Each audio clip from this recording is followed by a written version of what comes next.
As an interior designer, I've talked about so many really bad things you can have in your home, my personal design icks, as well as items that just aren't functional. Today, we are going to take a look at the absolute worst features to have that not only devalue your home, but just look like shit. I'd also like to thank Trainwell for sponsoring today's video, but we're going to get into that a little bit later. We're going to start this off with a bang because this is also a very controversial topic, but it is motion or touch activated plumbing fixtures. The reason it is controversial because the people that have these fucking love them. They are ride or die. They are the best thing they ever invented. Do not let those videos persuade you online that look super cool. You can just touch them. They're activated. You can turn them on and off, adjust the heat and the cool. Yes, they look great. Do they function? Absolutely not. They are going to be a nightmare from the day that you put them in. The only thing I'm on board with these is the energy conservation you get from these because it reduces the actual water usage. That being said, just be conscious of how much water you're using if you're washing dishes or washing your hands. Maybe it doesn't need to be on the whole time. The big reason why I do not like these motion or tap activated faucets is because they operate on electrostatic field. When your hands are wet and you go to actually touch where it operates to turn on and off, you're going to have a major issue because that water barrier is going to prevent that activation of turning it on or off because the electrostatic field is no longer there between your touch point. You're gonna have to touch it with your wrist or your arm depending on how wet your hands are. And I don't know why no one tells you this, but your hands are always going to be wet when you're using a faucet. Like, the connection between these two, in my opinion, is not work out. I've even seen some of these touch ones Bluetooth activated. Are you kidding me? You're gonna have a child yelling in the background, Alexa or Google, turn on the water. And then you're going to waste even more water than you are going to conserve it with one of these things. Please just use an actual manual turn on and off. While we're on the topic of having a manual turn on and off for faucets, please keep that in mind for showers. I have seen touch activated ones in your shower too. Oh my God, this is like a Final Destination scene. Could you imagine you're trying to turn up the temperature and it turns up to like super high and you boil yourself alive? No. Always have a manual shut on and off and hot and cold on any plumbing fixtures and save yourself not only the time, the trouble, the frustration, the possible death scenario, because you never know. This one is also going to ruffle some feathers because it is painting over brick. I know it sounds like a fantastic idea, but I want you to think and actually consider the lifestyle of a brick and how it operates and what it's designed to do. A brick is porous for a very, very specific reason. It is meant to allow your building or the exterior and interior breathe and evaporate water and a moisture balance. If you are applying paint, which most people do these days, whether it be interior or exterior, they're not using the correct paint. If you do that, you actually create a seal that locks in moisture to those bricks and actually deteriorates them over time. So if you are buying an older home and you want to update it and you're like, you know what, we're gonna whitewash it. My God, you are going to not only destroy the structural integrity of your home, but the style of your home. Do not buy one of these old homes if you want to turn it into a modern take. Please use an old home to be an older style and just have it that works with it. If you are persuaded to paint brick, please, by God, use masonry paint. It is specifically designed for this to still continue to allow those bricks to breathe. Not at the same level as not having paint on them, but this will still work. That being said, masonry paint does not come in every color imaginable. So if you're looking from a name brand paint company and you want to use that, you're not going to be able to get that for the actual color for it to work as well as you need it to be. The amount of DIYers I've seen use acrylic-based paint from all these companies and painting over these beautiful fireplaces in their home is a disaster waiting to happen. You want to know why? Bricks are fire resistant. If you add an acrylic paint over top of them, it literally loses all value. It is going to spread fire quicker than actually reduce it. You're not edgy because you painted them white thinking you're like, ooh, we did a whitewash look. Leave the bricks alone. Leave its natural character to it. If you do have the inkling to actually paint it, another option that can work well is if you lime wash them. This will additionally allow those bricks to breathe, to actually have longevity of the style and the home. The only downside is if you lime wash these brick walls, it does pigeonhole you into a very specific, more rustic styled home that if that's not what you're going for or that's not the direction of the interior design style, it's going to look off. Also, make sure you hire a professional to do painting like this to make sure that not only are they using the right paint, it is done well, because those porous ass bricks are going to take about 20 coats of paint if you use regular stuff, which you shouldn't be using. So this next one actually isn't too bad. You actually will probably enjoy it as much as I do, because I know you all love a Design Daddy thirst trap. And you know how I maintain that? With Trainwell. So I am one of those crazy people that love to work out super early in the morning. I'm talking 4:35 a.m., which I know is very wild. But the one downside to me working out at that time is sometimes I lack motivation. I'm up early, I know I gotta get to the gym, but I'll do like 5 sets and it takes me 20 minutes to do it because I'm looking at my phone.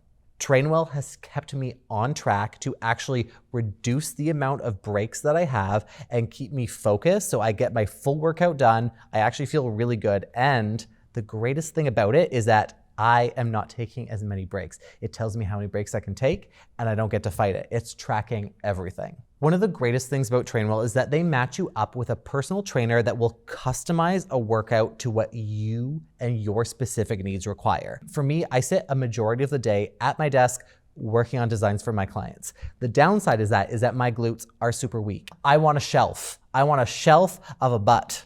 So, I want you to flick a quarter off that motherfucker. No.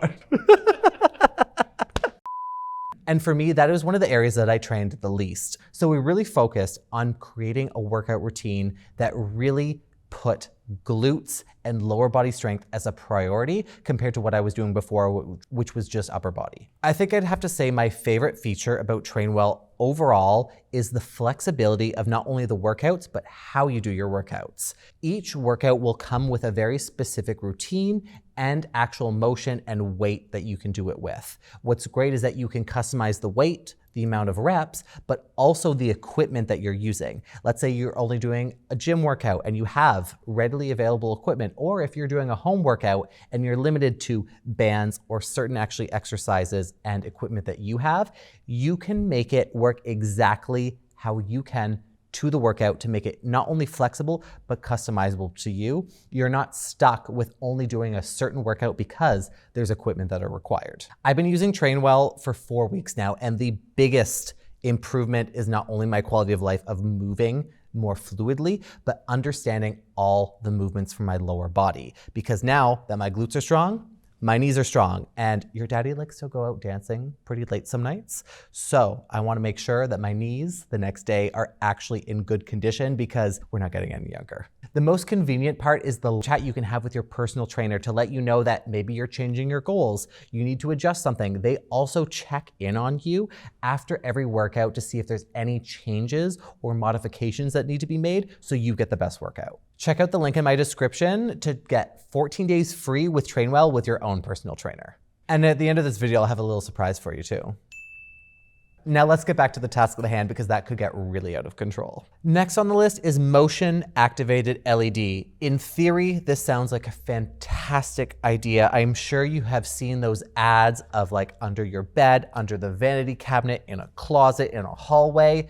They sound great until they go off when no one's moving around.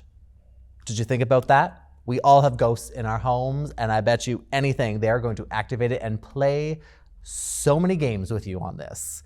These are so integral to actually incorporate it in your space properly. Do not buy one of those motion activated ones from Amazon that you can just plug and plop on the bottom in a cabinet. These have so many malfunctions, and the idea of these is great, but they don't function properly. If you are installing a motion activated LED, they need to be incorporated to the millwork, into the design to have that low level frequency addition to install in that space. This will actually assure that they work properly and they're not a random gust of wind that's going to turn them on. It will work on whether your hand motion or just being close to it in terms of shadows. One of my favorite ways to incorporate them correctly is in cabinets. You've probably seen the Morrison video of the renovation that I did for my clients. All the closets themselves are motion activated for when the doors open. That way it will prevent them turning on and off any other times if you're walking by, because the sensor activates on the door panel itself, not within the motion of the actual cavity. Another item for this list to consider is the amount of pot lights and lighting in general you have in your home. This can easily turn into a really terrible design decision. I have seen electricians put so many pot lights on the ceiling that it looks like you are in a shopping mall. This is the worst case scenario that you don't want to have in your space. Lighting is integral into the overall design of your space to make sure it not only looks right, but it operates correctly with the right amount of task, ambient, and direct light that you need in a space. Please take this into consideration when you are doing a renovation or a new build. The amount of pot lights do not need to be stadium level. Start incorporating wall sconces and integrated LEDs throughout to make this space feel not only more thoughtfully designed, but from a task perspective, you get the right amount of light in the right spaces that you need. One big mistake that I see is a lot of people using very sculptural lighting above an island when that is a prep space. You're doing tasks and you need the proper level lighting here, and you can't just add more pot lights in that area. One consideration to make it work better is if you do directional pots or a directional track that is integrated to be built in, that's not one of those typical 90s tracks that I know you're probably gonna comment about. These ones are super clean, super simple. They don't take away from the style and the design, and you can get them in the same finish of your ceiling so they stand out even less. That way you can direct the light where you need it and not have to worry about the interruption of task and ambient lighting combining. Last one on this list is one of my personal design icks that it bothers me to no end because it literally makes no sense, but it is furniture running in different directions and installed in different directions throughout your home. Flooring is such a major part of a space. It is the first thing you see a majority of the time, and it takes up the largest amount of square footage. Flooring should always be laid in the direction of path of travel in your space to make it feel larger. The last thing you want to do is cut a floor's direction in half if you have a hallway of it going parallel to how you're walking in the walls, to then have it go a different direction in a separate room. It cuts off that room from the rest of the space, and in my opinion, looks like absolute garbage. It is a cheap and easy way for a lot of floor layers to get out of the way and less cuts and less off cuts.